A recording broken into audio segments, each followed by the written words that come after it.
Nos a encontrar en este domingo 21º del tiempo ordinario, donde la palabra de Dios hoy nos invita a reflexionar acerca de la identidad tanto de Jesús, de Pedro y de todos nosotros.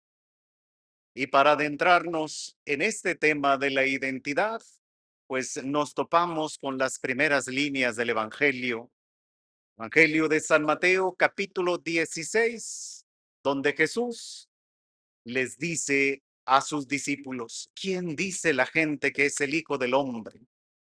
Con esto podemos ya tener una idea clara de qué era lo que pensaban de Jesús.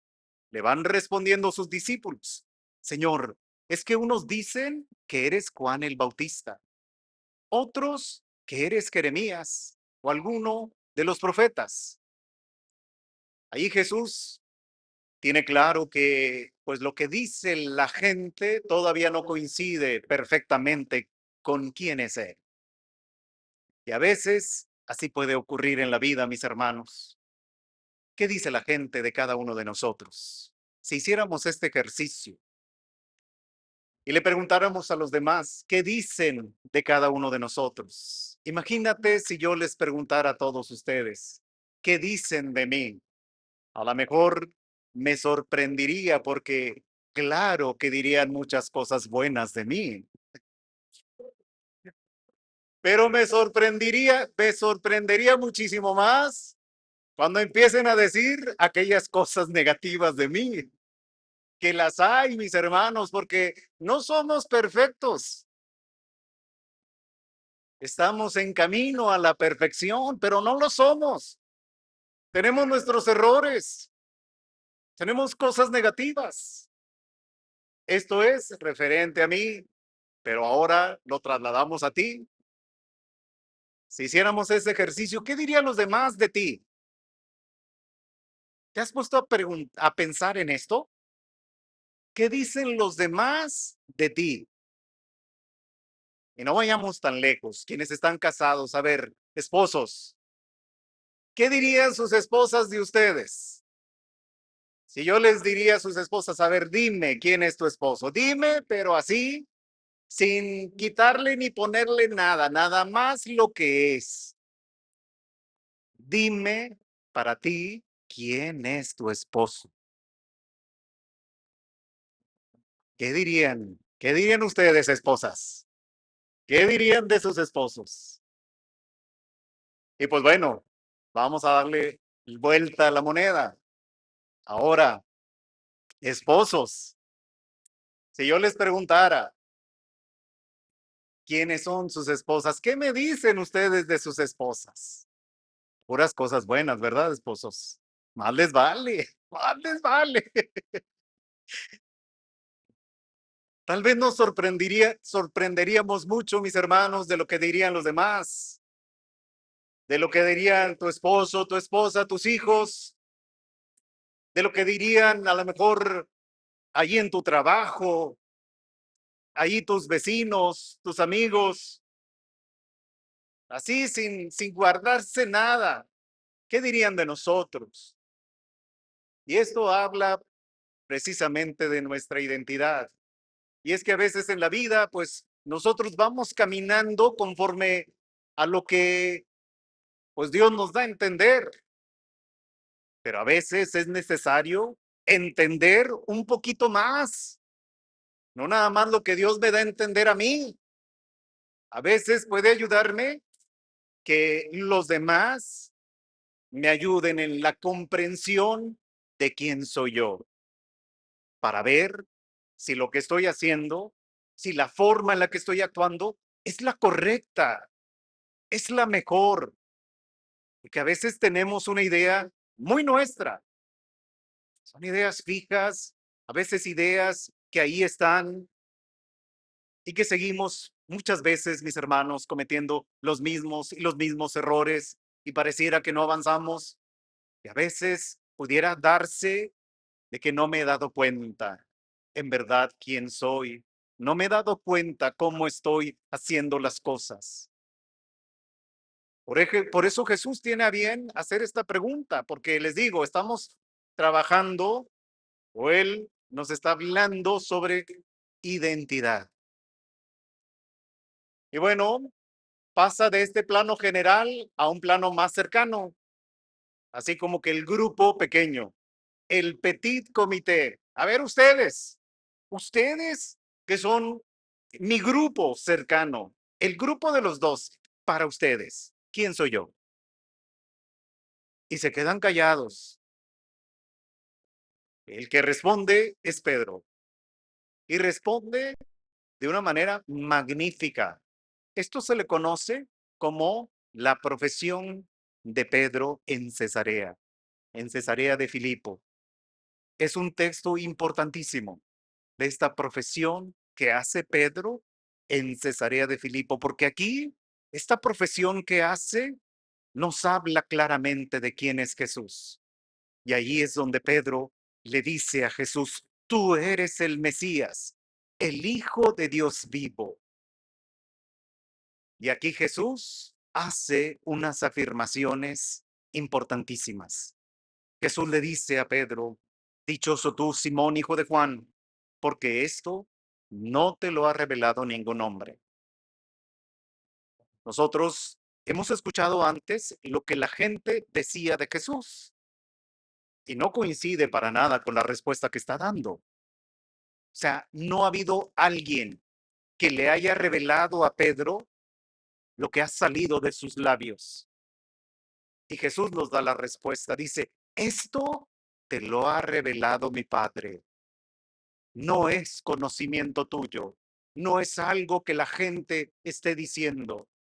No es algo que tú hayas dicho por quedar bien conmigo. No es algo como, ay, pues voy a decirle a Jesús esto porque es lo que él quiere escuchar. Esto es lo que tú quieres escuchar, Señor. A este punto es al que tú quieres llegar, pues te lo voy a decir. No, sino es el Padre Celestial quien le ha revelado a Pedro la verdad de fe. Por eso les digo, este texto es importantísimo para nosotros los católicos y se encuentra en Mateo capítulo 16, la profesión de Pedro en Cesarea de Filipo, donde por primera vez se va diciendo quién es Jesús. Tú eres el Mesías, el Hijo de Dios vivo. Una confesión muy importante. Y una vez que ha quedado clara la identidad de Jesús, ahora se pasa a la identidad de Pedro. Y ahí es donde Jesús ahora le va a decir a Pedro, y yo te digo a ti que tú eres Pedro. Al decir tú eres Pedro, ahí ya cambia por completo el sentido de las cosas. Porque ¿cómo se llamaba Pedro antes? Se llamaba Simón. Simón era su nombre. Por eso antes le dice Simón, hijo de Juan. Ese es su nombre propio. Pero aquí Jesús ya le está dando otro nombre, ya le está cambiando otro nombre. Y bíblicamente, cuando se les da una misión a ciertos personajes, pues muchas veces ya va implícito el cambio de nombre. Por eso, pues en las órdenes religiosas, tanto de hombres como mujeres, a veces cuando alguien ingresa a un monasterio, a un convento, pues también se les cambia el nombre. Esto era una usanza de mucho tiempo atrás. No sé si en la actualidad se siga dando. Pienso que sí, principalmente pues en los monasterios, en los conventos, donde pues las religiosas y religiosos llegan ahí y no van a salir más, ya no van a salir más. Ahí van a vivir el resto de sus vidas, ahí van a morir, ahí van a ser enterrados. En monasterios de este tipo todavía se les sigue cambiando el nombre. Tal vez ahorita en las congregaciones ya de una vida más de iglesia, más pública, ya no se da tanto este cambio de nombre, pero antiguamente y en algunos monasterios y conventos de este tipo se siguen cambiando el nombre. Y esto, pues con esta alusión bíblica, cuando a veces con una misión específica, un llamado en específico, pues ahí viene el cambio de nombre. El ejemplo más claro es el de Simón, que ahora Jesús le dice, tú eres Pedro. En las palabras, en la lengua original de Jesús es Cefas o Kefas, que ya traducido al, al latín es Pietro y en español es Pedro, pero la raíz de este nombre es piedra, roca. Prácticamente Jesús le está diciendo, tú eres piedra, tú eres esa roca, esa piedra sobre la cual voy a edificar mi iglesia. Este hecho es sumamente importante. Ya hemos reflexionado en otras ocasiones sobre este texto porque pues al menos al año aparece como 3 veces porque es un texto sumamente importante, es un texto fundante, el texto fundante de nuestra iglesia católica. Antes, el pueblo de Israel pues tenía claro que pues el templo estaba edificado sobre el monte Moriah. Ahí sobre este monte se edifica el templo de Israel. Sobre una piedra que estaba ahí, sobre esa piedra se va a levantar el templo de Israel. Y de acuerdo a la cosmología judía, se decía que esa piedra era prácticamente la que tapaba el ascenso de las almas al infierno, al Sheol. Pensemos en un volcán que tiene un cráter y sobre ese cráter hay una piedra que sirve como una tapa. Entonces, pues ellos decían que esa tapa era la que impedía pues que las almas se fueran al interior del volcán, o sea, entraran por el cráter y llegaran al Sheol. Decían, esa piedra es la que detiene o impide que las almas se vayan al infierno. Por eso, allí, sobre el monte Moriah, sobre esa piedra, se va a levantar el templo de Jerusalén. Y mientras el templo de Jerusalén estaba de pie, pues ahí se ofrecían sacrificios y holocaustos.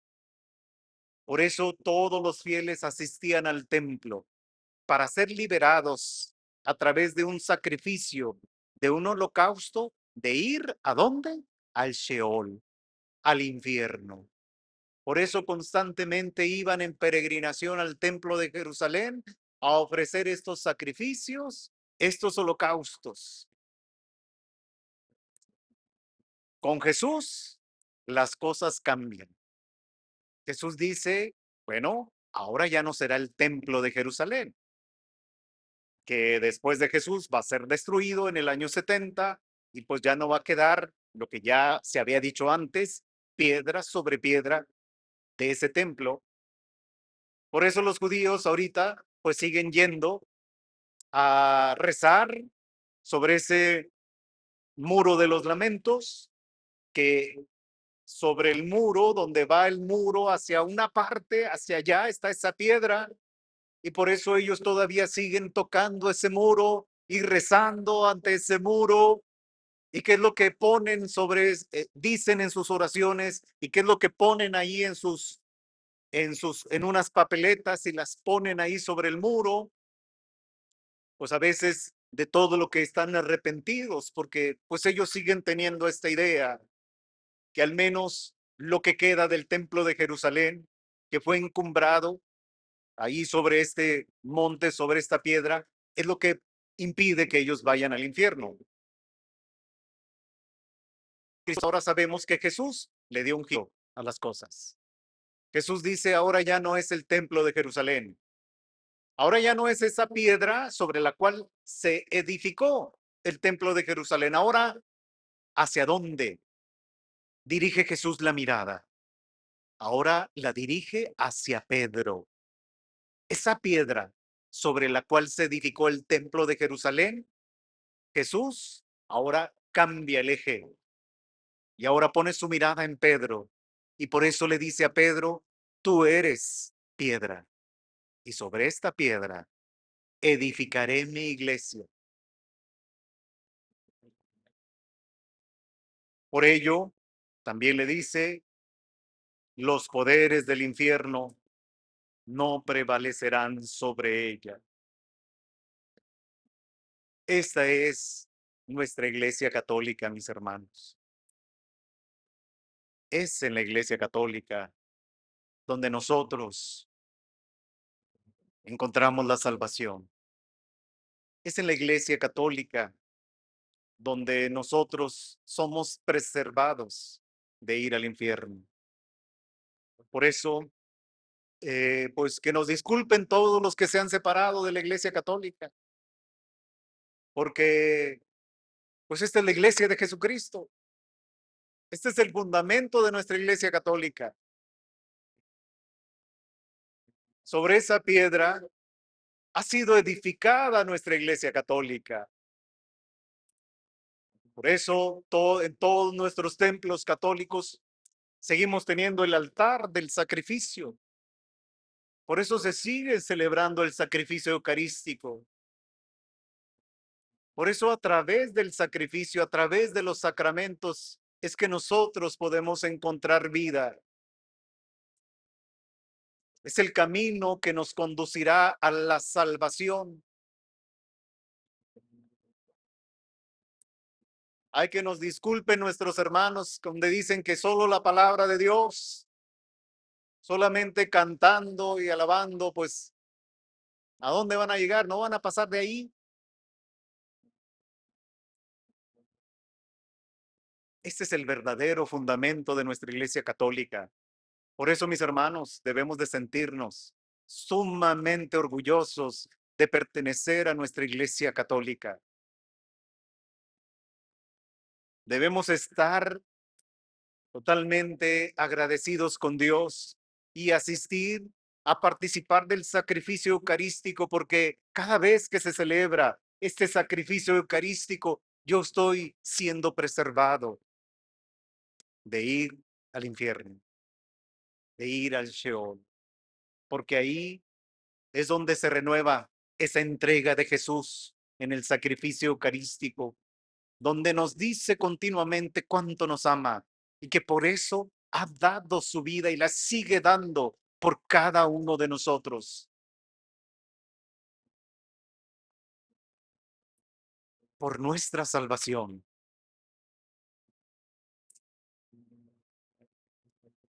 Y luego, pues continúa la palabra de Dios, le sigue diciendo Jesús a Pedro, yo te daré las llaves del reino de los cielos.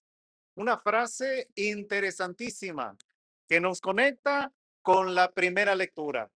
La primera lectura que escuchamos del Evangelio de Isaías, del profeta Isaías. Ya me ando revolviendo. Del profeta Isaías, capítulo 22. ¿Qué pasa? ¿Cuál es el contexto de esta lectura? Porque fíjense nada más lo que escuchamos. Esto dice el señor a Sebna, mayordomo de palacio.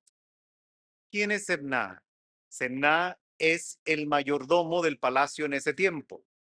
De acuerdo a la estructura monárquica, acordémonos que el pueblo de Israel por un tiempo vive bajo esta estructura monárquica. Llega el momento en el que le piden a Dios un rey. Pues en medio de todo el proceso, Dios les dice, bueno, pues ahí les va, tengan un rey. Y así va caminando por un tiempo el pueblo de Israel. ¿Y cómo estaba organizada la monarquía, la estructura de la monarquía? Pues el mayordomo era aquel a quien el rey le entregaba las llaves del palacio. Y cuando no estaba el rey, la máxima autoridad era el mayordomo. Él era el encargado de decir quién podía entrar y quién podía salir del palacio. Todas las decisiones las tomaba él. Incluso ahí en esas llaves pues estaban los sellos, el sello del rey, que en ocasiones era necesario poner ese sello ante las decisiones que se tenían que tomar, ante las legislaciones que se tenían que hacer en palacio. La figura del mayordomo era sumamente importante. Pero ¿qué pasó con Sednat? Pues empezó a hacer malos manejos. Empezó a hacer las cosas ya no en comunión con el rey. Empezó a actuar ahora sí que a espaldas del rey. Como decimos, a hacer cosas a veces por debajo del agua. Y pues esto no sonaba más que a un complot, a un sabotaje, a cosas que venían del rey. Y por eso una vez que es descubierto, pues es depuesto de su lugar. Esto dice el señor a Semná, mayordomo de palacio: te echaré de tu puesto y te destituiré de tu cargo. Aquel mismo día llamaré a mi siervo Eliasim o Eliakim, hijo de Hilcías. Le vestiré tu túnica, le ceñiré tu banda y le traspasaré tus poderes. O sea, va a ser quitado Semná y va a ser puesto ahora Eliakim. Será el nuevo encargado del palacio, será quien tenga las llaves. Y con esto les digo, pues tiene mucho sentido lo que Jesús le está diciendo a Pedro: te daré las llaves del reino de los cielos. Lo que desates, o le va dando toda esta indicación. Lo que ates en la tierra quedará atado en el cielo, lo que desates en la tierra quedará desatado en el cielo. Haciendo alusión a lo que se hacía en este esquema monárquico, donde el mayordomo pues tenía una función muy importante, siempre y cuando estuviera actuando en nombre del rey. Ahora será Pedro quien tenga estas llaves y estará actuando en todo momento en nombre de Jesucristo. Por eso Pedro es el sucesor de Pedro, es el mismo Cristo en la tierra, perdón. El Papa es el sucesor de Pedro, pero Pedro es el mismo Cristo en la tierra. Todo lo que hace Pedro, todo lo que harán los sucesores de Pedro, será siempre en nombre de Jesucristo. Nunca actuarán solo a título personal. Siempre lo harán en nombre de Jesucristo, como lo hacía el mayordomo en el palacio. Ahora, pues ya no es un palacio, ya no es un rey, ahora es el rey de reyes, el señor de señores, ahora es el reino de los cielos, donde el rey es Jesucristo y quien tiene las llaves, quien es el representante de Cristo en la tierra, pues es Pedro, el sucesor de Pedro. Por eso, pues debemos estar unidos, mis hermanos, a Pedro. Es hermoso. Recuerdo tantas ocasiones de haber participado en una misa papal allí en la Basílica de Guadalupe, Basílica de San Pedro, perdón. Allá en Roma, en la Basílica de San Pedro, es impresionante participar en una misa papal, porque pues la basílica tan majestuosa y la música ahí del coro que va envolviendo ahora sí que a todos los que están ahí participando de la celebración. Y cuando uno entra, pues te van asignando tus lugares. Tenue, y tal vez empiezan algunos cantos introductorios, empieza a escucharse algo de música, algo de coros, que ya te empieza a poner la piel chinita, eh, a un misterio especial. El mayor tiempo que pasé era cuando estaba el Papa Benedicto, entonces pues él muy amante de la liturgia, llegaba el momento en el que ya estaba preparado ahí para salir el Papa, y todos nos dábamos cuenta que ya iba a salir el Papa. ¿Por qué? Porque ahí en la Basílica de San Pedro, de estar con una luz tenue, así en un clic, en un abrir y cerrar de ojos, ¡pum! Todas las luces así. Era algo impresionante ver cómo se encendían las luces, así en su máximo esplendor. Y en ese momento empezaba la marcha papal, así con toda la orquesta del coro. Hay una marcha propia del Papa que va diciendo estas frases. Tú eres Pedro, y sobre esta piedra edificaré mi iglesia. Eh, estas frases que dice Jesús, que de hecho ahí en la cúpula, toda en la cúpula, la principal, alrededor viene esta frase, tú eres Pedro. Cuando uno está ahí y voltea hacia allá, que son como 50 metros de altura, se alcanza a leer, porque una letra mide más o menos como 1,5 metros cada letra, de tal manera que pues uno alcanza a ver si le da vuelta a toda la cúpula, así como en ese filo va, está escrita esta frase. Ahí es donde uno ve claramente pues que el Papa realmente es ese Cristo en la tierra. Sucede algo impresionante, algo maravilloso. Hay quienes a lo mejor han tenido la oportunidad de estar ahí, han tenido la oportunidad a veces cuando ha venido un papa, no se diga las veces que venía Juan Pablo II,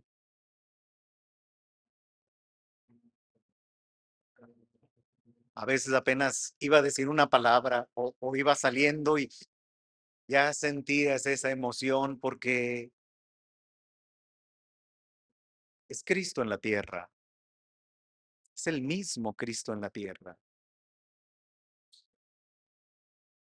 Y por eso, mis hermanos, pues debemos de tener claro quiénes somos.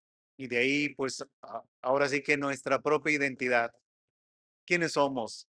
Pues soy un hijo de Dios, miembro de mi iglesia católica. Soy hermano de los demás. Que busquemos nosotros vivir y actuar así. Porque nuestra iglesia, como les decía, es la verdadera. Otra anécdota que escuché de en la elección del Papa Benedicto. Como sabemos, pues ya todos más o menos tenemos una idea de cómo se hace la elección de un papa a través de un cónclave, citan a todos los cardenales y pues se hace el cónclave, eligen al sucesor de Pedro. Con esto, pues que nos quede claro que, que no es la persona como tal, o sea, es el hecho de ser el sucesor de Pedro. Y ya una vez que eligen al cardenal Joseph Ratzinger, que toma el nombre de Benedicto XVI y que lo van a anunciar ahí por el balcón principal. Eh, pues como bien sabemos, está la basílica, está el balcón principal, por ahí es donde va a salir el nuevo papa, pero no sé si se han fijado que en la basílica tiene más balcones a los laterales y por todos los demás balcones salen todos los cardenales, ahí están así como que viendo ese momento donde va a salir el papa y uno de ellos que está en un balcón hace una reflexión hermosísima sobre el sucesor de Pedro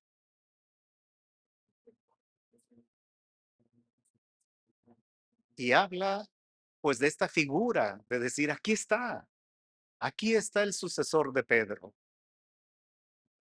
a quien le debo obediencia total, a quien estoy llamado a estar unido, porque al unirme al sucesor de Pedro, estoy unido a Jesucristo.